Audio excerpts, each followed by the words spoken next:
So students, electron has discovered by J. Thomson, and also proton has discovered by the Goldstein. So subatomic particles has discovered, but what is the structure of atom? That first given by the scientist J. Thomson, but it is also failed later. But initially it was a great success, and that's why J. Thomson has awarded as Nobel Prize.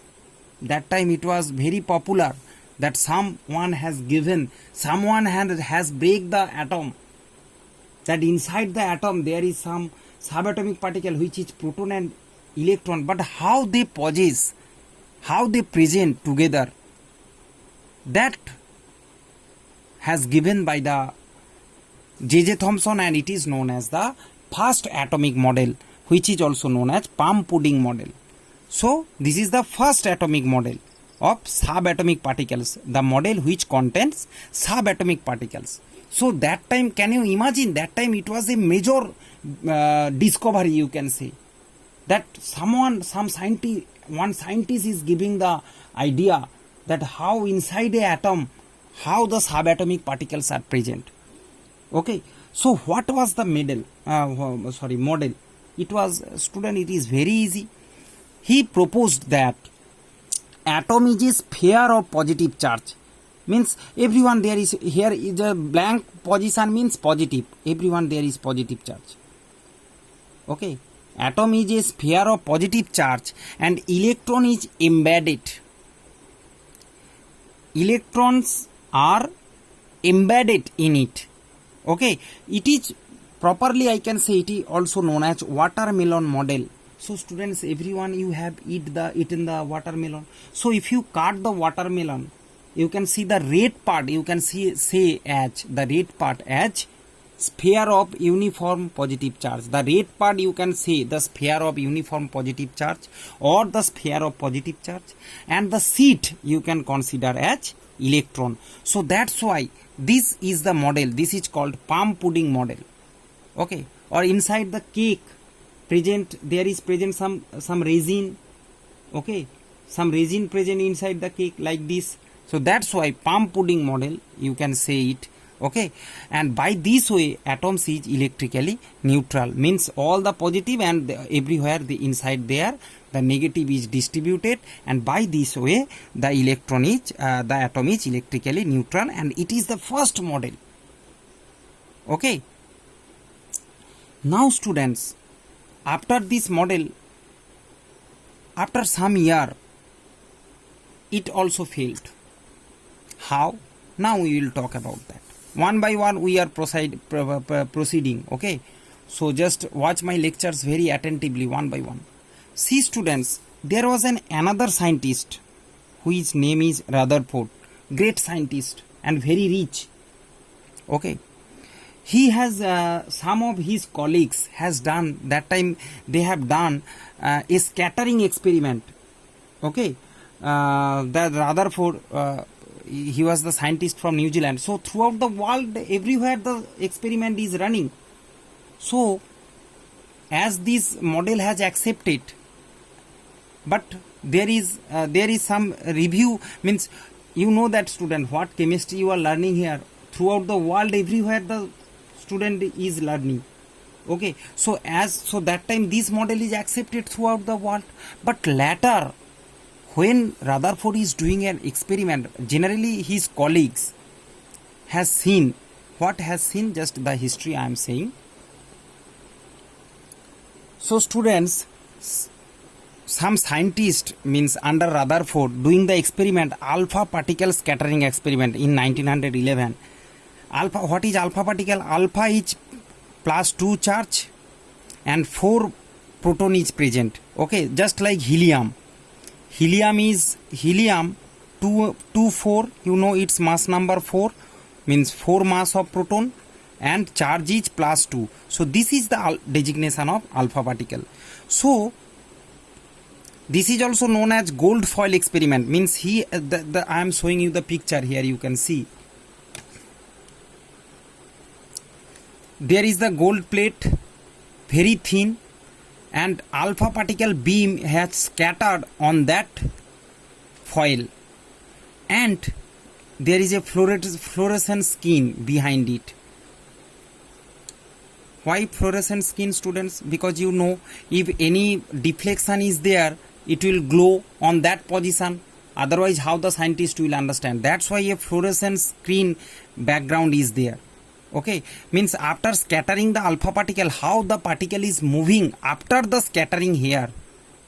To understand that, a gold means a round fluorescent skin is there. So where the glowing is happen, that direction the particle is flowing. The scientist can easily understand. That's why. So this is the entire setup. Okay. So here radiation source, radium is a element which will generally produce alpha particle. So here is the source of alpha particle. So after the scattering, students, what the observation has seen, that is the nearly 99.9% alpha particle pass undeviated. But is it possible, students? That is the major surprise thing. Means, see, 99% maximum has passed here. But according to the palm pudding model, see, atom is rigid. There is no space. But how these beams has passed through the atom? Gold foil to contain atoms. Gold foil means it consists of atom. All particle consist of atom. So how they will pass? From this idea, a new generation, means a new shape of nucleus, or you can say the new shape of atom will generate it, which is the which causes the failure of this model. And how it will come, just I am explaining.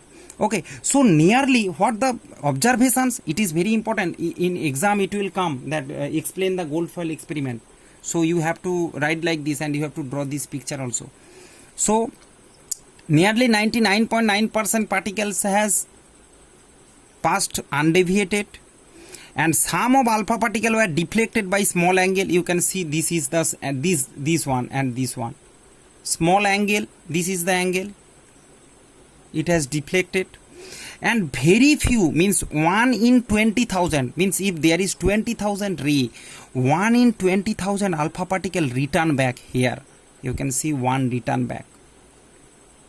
Okay, so by this observation, so this was the observation. By using this observation, another picture I am showing.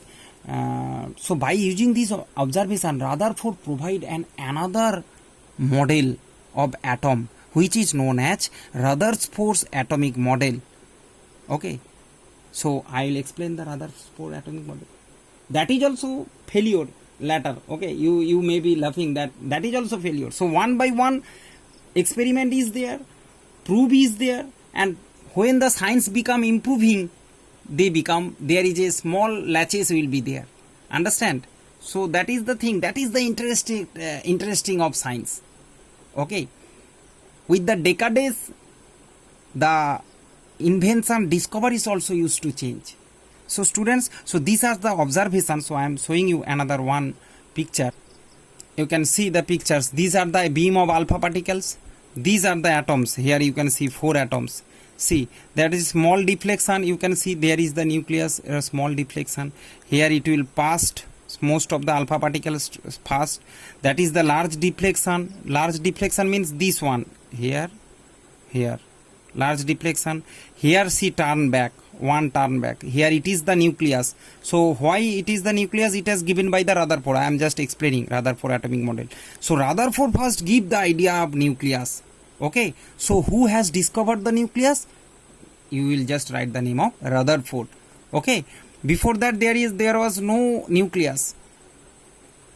Okay. So these are the atoms of gold foil. These are the atoms and these are the alpha particles. Okay. I think you can watch it properly. Now students, come to the model of atom. So according to the Rutherford model, most part of the atom is hollow. Why? You can see that 90%, 99.9% ray pass through the atom of gold foil. Means most part of the atom is hollow. There is a positively charged mass at the center of atom known as nucleus. So why? Maybe. So you can understand. So suppose that is the gold foil, there is the nucleus, all the ray has passed, some go and deflect it at the corner and one go at the middle and come back. This one will be between 20,000 of alpha rays. So if this is alpha rays, see the size, you can see positively. Why positively charged, students? Because alpha ray is also positively charged. Okay, as the both charge is same, that's why to it has deflected. If it is negatively charged, if it is positively charged, it will to attract. So as alpha particle is positively charged, we know it. So when positively charged, it just shower on that atom, it has deflected, means the nucleus is also contain positively charged, and the size of nucleus is very small compared to the size of atom. And if atom is 10 to the power minus 10 meter, nucleus is 10 to the power minus 15. So I can say you very easily that a cricket ground and a cricket ball. So inside a cricket ground, if there is a cricket ball, you can say that cricket ball is the center of that is the nucleus, and other is the atom. The cricket ground is the atom. Okay, very for your proper understanding I am saying. So can you imagine that how minute the nucleus is? Very small, very small. Okay, and an atom is as a whole electrically neutral. Number of proton is equal to number of electron. Okay, so yes, of course. Now, so inside there is a nucleus which is positively charged, and outside there is electron is moving. Okay, so that is the thing, that is the main presence of nucleus has given by the Rutherford.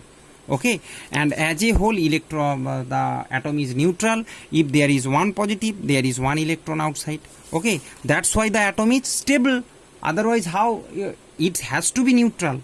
Okay, so this is the fourth. The fifth point is that very interesting, that electron revolves in closed circular orbit around the nucleus. Okay, so just like solar system, so you can say that it as a solar system model. Okay, just like solar system, you can see here that inside there is nucleus and outside electron is moving. Outside electron is moving in a proper orbit. Now students, maybe the question will arise that why sir, why the electron will moving? It can to like that, it can be that there is a nucleus positive and outside there will be electron negative. It can in rest. Why it is moving? So students, let's clear your confusion. See, as there is electron and opposite charge nucleus is present, so what happened? There will be a force of attraction. This force of attraction is called electrostatic force. It is called electrostatic force of attraction. So what happened? This force will convert it into the, see students, if this force is attraction, so what happened? The electron will fall in nucleus and the atom will destroy. But as the atom, if atom will destroy, there will be no existence of atom, means no existence of matter. Okay, means it is not true. It is not true. That means this electrostatic force converted into another force, which is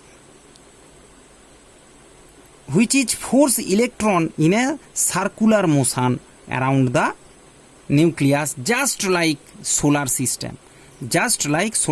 How? See, when the electron is moving, its velocity change, you know the direction, every time the direction change. In physics has come here.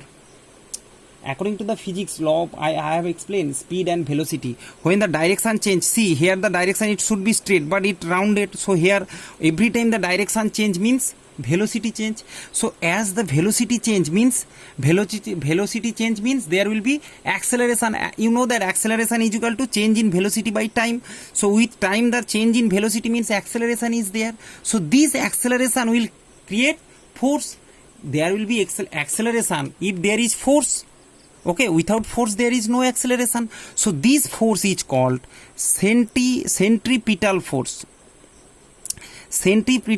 And which is the converted form of electrostatic force. So this electrostatic force he has converted into centripetal force, which balance the outgoing centrifuge. That's why the electron will not go out.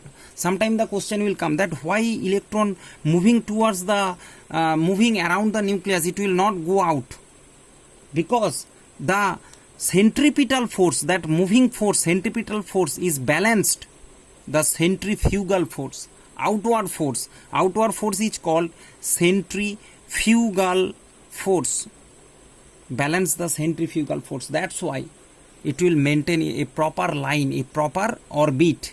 Okay, and the electrostatic force converted into centripetal force, which counterbalance the centrifugal force. Hence the electron is moving around the nucleus in a proper orbit. So these all physics and chemistry together the scientist has explained the model, Rutherford model, and it was a major hit at that time. Means everyone becomes surprised that any scientist can give this a nicely representation of model of an atom. But students, there is a drawback. Okay, so now we will talk about what will be the drawback of Rutherford atomic model, why it becomes failure, how it's failed. See students, first thing, he cannot explain the stability of atom. Rutherford cannot explain the stability of atom. Why? See, I am explaining. There is nucleus plus and outside there is electron. See, according to Maxwell theory, so who is Maxwell? Maxwell was a scientist who explained the classical law of mechanics and electrodynamics that time. So according to the Maxwell's theory, in electricity, everywhere you will get the electricity, electromagnetic, everywhere you get the Maxwell's name. He was a great scientist, but Maxwell told that any accelerated charged particle emits radiation.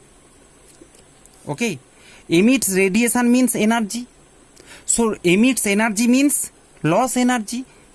Okay, so see, electron is also this law match with the Rutherford atomic model. See, Rutherford told that electron moving v velocity change, v change mean velocity change, mean accelerated.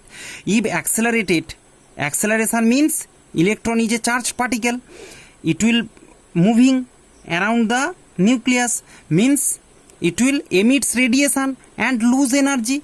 Okay, same this Maxwell theory, if you apply in atom, it shows that electron is also moving around the nucleus, so it will also lose energy. So what happen? If it will lose energy, it will come closer to the nucleus, and once it will fall on the nucleus and it will destroy. Means electron will collide with nucleus and destroy.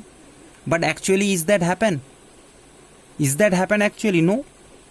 Actually, atom is stable. That's why we all are present. So that is the main failure. Means he can't explain the stability of atom. He can't talk about how to deal with this Maxwell theory. Another one point, he cannot explain the line spectrum of atom, line spectrum or discrete spectrum, and I will explain this thing in senior class. It is as little bit more I am explaining, but since it is senior class topic, I will explain later. Okay, so he cannot explain the line spectrum or discrete spectrum of atom and the stability. How? I told you. Okay, so students, this was the drawback of Rutherford atomic model, and that heat atomic model also later become a failure.